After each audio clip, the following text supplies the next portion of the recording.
Matthew saw an angry woman putting a girl in a car in front of his usual spot outside the local cafe. There was a commotion inside the coffee shop, and he knew instinctively what was going on.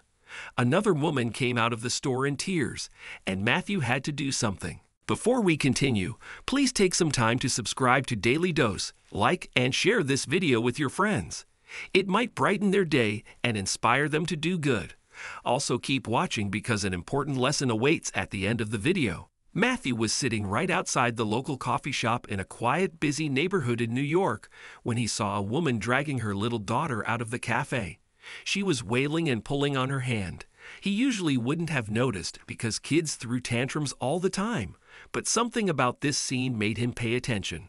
"Shut up, Kelly. We're going, and that's it." The woman yelled at the girl angrily and shoved her into the passenger side of the vehicle. That's dangerous. A girl that small needs a car seat, Matthew thought, but he noticed there was none inside the car. That's when alarms began to ring in his head. He stood up and began telling other people to check on that lady. "Please, someone. I think that lady is kidnapping a kid," he said as urgently as he could, but only a few people turned to look at the car. It was already out of its parking spot and rolling slowly towards the intersection. Please. This could be a matter of life or death. But people kept walking, avoiding him as they always did. Suddenly, there was a commotion inside the restaurant. A woman was yelling inside the store, and Matthew saw her searching around frantically. She exited the cafe and looked up and down the street. "Mom." He approached, and she flinched a bit at his appearance.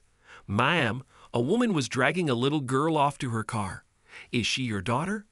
I heard her calling the little girl Kelly." "Oh no. I can't believe this. Did you see the license plate?" the woman asked. Her hands were holding her cheeks to drive away the cold morning. "No, ma'am. I'm a bit old now. But it was a dark car. The woman was blonde, and she definitely called her Kelly. Maybe you should call the police and check the cameras. Mr. Salinger next door has cameras too. They might have caught the woman too," Matthew suggested, feeling awful that he couldn't help further. "Yes, I'll do that. Thank you," the woman said and rushed back inside. A few minutes later, the cops showed up, and they talked to the woman for some time before going to the back of the cafe. Matthew assumed they were looking at the images. Finally, several hours later, another squad car showed up, and the little girl he knew as Kelly ran out and hugged the woman from the cafe. They cried in each other's arms, and the woman thanked the cops profusely for what they had done. "See, that's why you have to follow your instincts.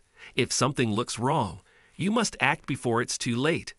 I just wish I could have done more," Matthew thought with a smile as he continued begging for cash outside the cafe. Suddenly, the woman came out with a plate full of croissants and a warm cup of coffee in her hand.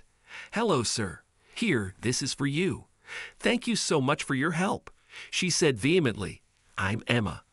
I own this coffee shop. I've seen you before, but well, I get so busy sometimes." Matthew told her his name and said, "Thank you, ma'am. I didn't do anything. I just told you about the woman I saw." He also accepted the plate and the travel cup. "Of course you did. I wouldn't have known what had happened otherwise. No one saw where Kelly went or if someone had taken her.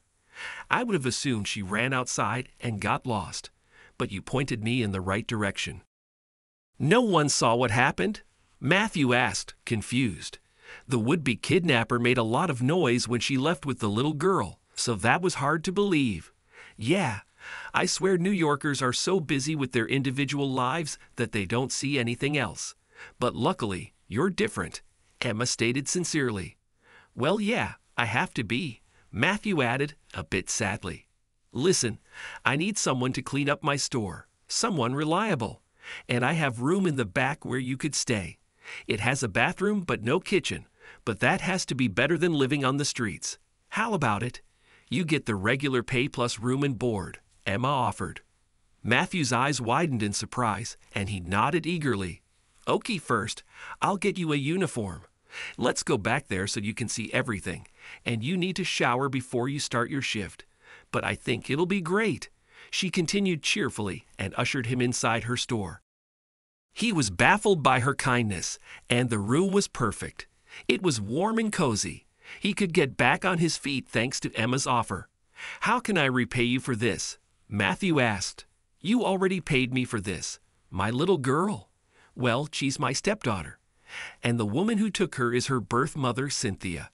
She was in prison this entire time and lost custody of Kelly many years ago. She doesn't even recognize her at all." Emma explained.